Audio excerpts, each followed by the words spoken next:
But as CBS 2 investigator Pam Zeckman reports, thousands of travelers have complained that some of these screenings can become abusive, even X-rated.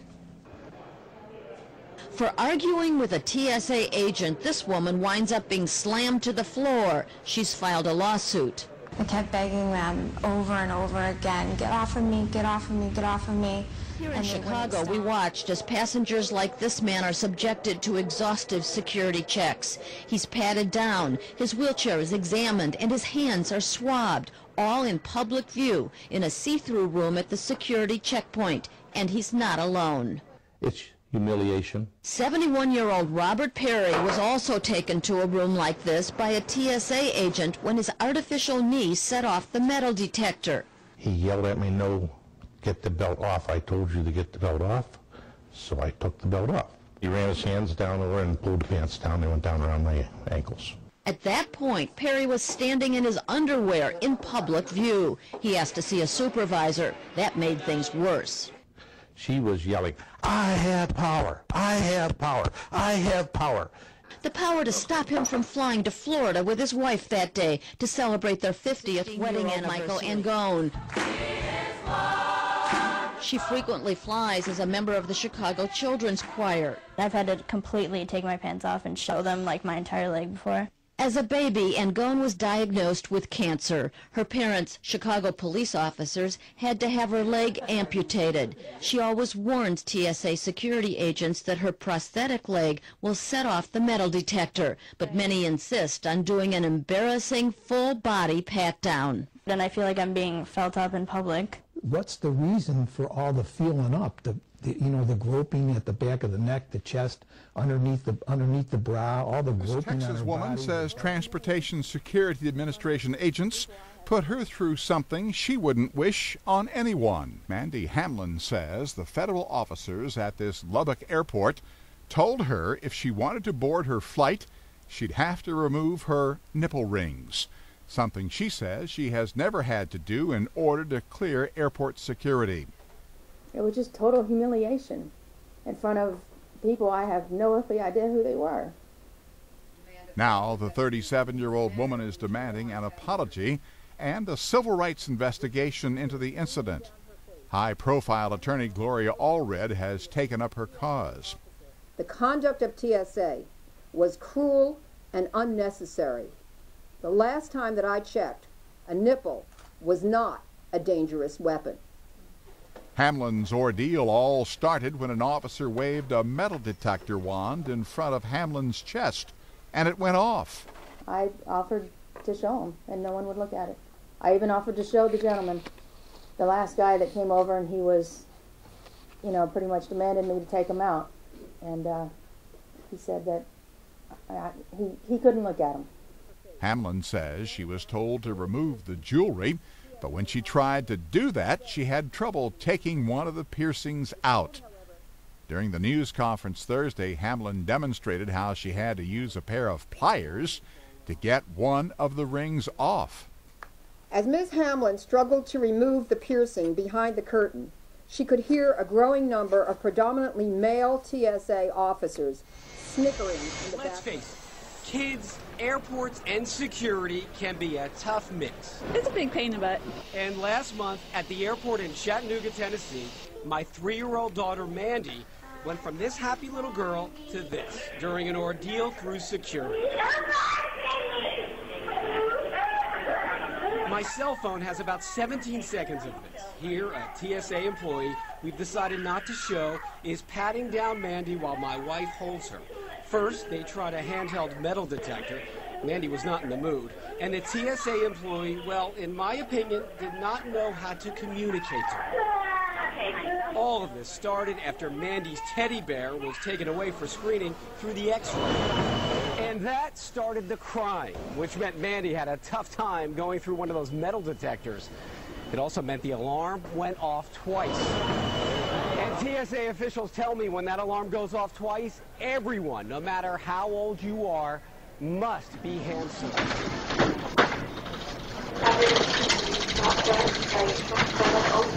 Service to Oakland is now in 740 stages at gate B at the Bravo Citizen. All passengers with Southwest Flight 2706 going to Oakland, please report to DC at Bravo 17. They harassing a kid? Yep. Nice. It's ridiculous. Unbelievable. We're hearing about another security pat-down horror story at Charlotte Douglas International Airport. This time it's from a local flight attendant and cancer survivor who says she was forced to show her prosthetic breasts during a pat-down. Her story is part of a growing backlash against intrusive new security measures at our nation's airports, and her story is also all new tonight at 11 o'clock. Kathy Bossy lives in South Charlotte. A flight attendant for 32 years. She had to walk through security 3 months ago, which began innocently. I was selected by the TSA to go through the new body scanners that they had. She reluctantly agreed. As a 3-year breast cancer survivor, this is on her last day of chemo with superstar Toby Keith. She says she didn't want the added radiation through her body, but she said fine. When I got out of there, she said that because my ID was on my back, I had to go to a personal screening area. 2 female Charlotte TSA agents took her to a private room and began what she calls an aggressive pat-down. They then got to feeling around her right breast, the one where she'd had surgery. She put her full hand on my breast and said, "What is this?" And I said, "It's a prosthesis because I've had breast cancer." And she goes, "Well, you'll need to show me that." Kathy was asked to remove her prosthetic breast as a flight attendant on her way to work. I did not take the name of the person at the time because it was just so horrific of an experience that it just blew my mind. I couldn't believe that somebody had done that. Airport screeners earlier this month left him feeling violated and humiliated. It happened at Detroit's Metropolitan Airport.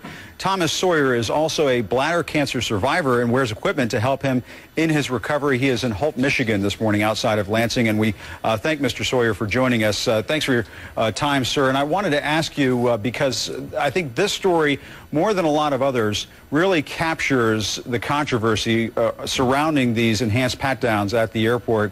And I'm wondering, Tom, if you can just walk us through exactly what happened. Sure. I was at the Detroit airport going to Orlando, Florida, and I went through the new X-ray machine, and it must have picked up on my urostomy bag. I'm a bladder cancer survivor. Had to have a procedure called a radical cystectomy, and had to have my bladder removed and formed an ileal conduit, it's called, which is a bag with a stone on the side of my stomach now to collect urine in. And it must have picked up on the bag, so a TSA agent came and said, "We'll need to do a pat-down." And I did ask to go private, and he kind of said, "We don't really have any place," and I just quietly said again, "I want to go private," and he took me privately. And when we got into this little office, he started to talk about the pat-down procedure, and I said, "Excuse me, but I need to tell you about my medical condition." And he said, "No, you don't need to tell me." And I said, "No, really, I do need to tell you." And he said, "No, really, you don't have to tell me about your medical condition." And I said a third time, "I want to tell you about my medical condition." And he proceeded just with the pat-down. So I just let him do the pat-down. There's more to the story. But when he got to my chest area, he used his open palm and started going down my chest quite hard. And I knew that if he got down near where my urostomy bag was, there was a possibility of pulling the seal off it. And I said, at that point, you need to go slower and you need to go softer or you're going to pull my urostomy bag off. And he said, "What's that?" And I said, "It doesn't matter, just go softer." And lo and behold, he got down to where the urostomy bag was. I happen to have one of the bags here to show you, and pulled the seal kind of half off it. And once that happened, it was kind of like pulling the seal off, half off a bottle of orange juice and tipping it upside down. The urine started coming out of my bag and onto my shirt and down my pants. And it just sounds like a horrendous experience, Tom. I mean, it was embarrassing, very embarrassing. It's been 3 years for me, so I'm used to my urostomy now. But it's not something I like to show the world. Sure. I think one of the biggest fears for all ostomy patients is that we'll have a leak in public, let alone in an airport. It is sad that local advocate Carolyn Tavel has 2 disabled kids and is shocked TSA screeners treated a 4-year-old boy wearing leg braces like a terror suspect. your child can't walk, so big deal. Make him walk anyhow. That's what happened to 4-year-old Ryan Thomas as his mom and dad, who's a police officer, trying to get through security at the Philadelphia airport. The little boy, born 4 months premature, wears braces to support his weak legs. He was just excited to board his very first flight en route to Disney World to celebrate his birthday. But one TSA screener said before that could happen, he had to remove the braces. The quote was, "He'll need to take them off." And the police officer said he can't take them off. The boy, can't walk without them. And the screener made him take the braces off the boy. Philly columnist Daniel Rubin has covered recent TSA troubles at the airport and says Ryan's mom asked if she could support him as he struggled to get through screening. And they said, absolutely not. You can't go into the through the metal detector with anyone. He's got to go on his own. His dad demanded a supervisor. He was just boiling. And he said, this is overkill. He's 4 years old. I don't think he's a terrorist. And the supervisor said, you know why we're doing this. And I don't like being like the center of attention. Or It started off as a routine flight from Sudbury to Toronto, but it ended up being something completely different for young Carly Fenn. I walked through the metal detector, and then it beeped, and they told me I was randomly selected to do a search. The worst part was when they asked her to turn around and put her hands up like she was on being arrested and spread her legs. They did each leg individually, then asked her to lift her right leg, left leg. And the woman at the end of it, she actually said so that wasn't so bad, eh? The look on her face, she grabbed her jacket out of the little bucket and she was gone.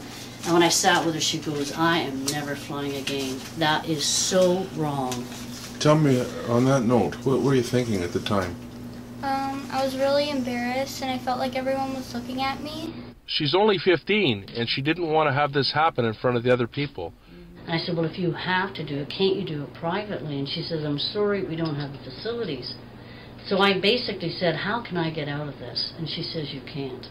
Ever since this happened, her mother, Christine, says she's kicking herself that she allowed it to happen. I feel like I let them molest her, and I just stood there and watched. After it was done, I'm like, my God, they touched her, and I let them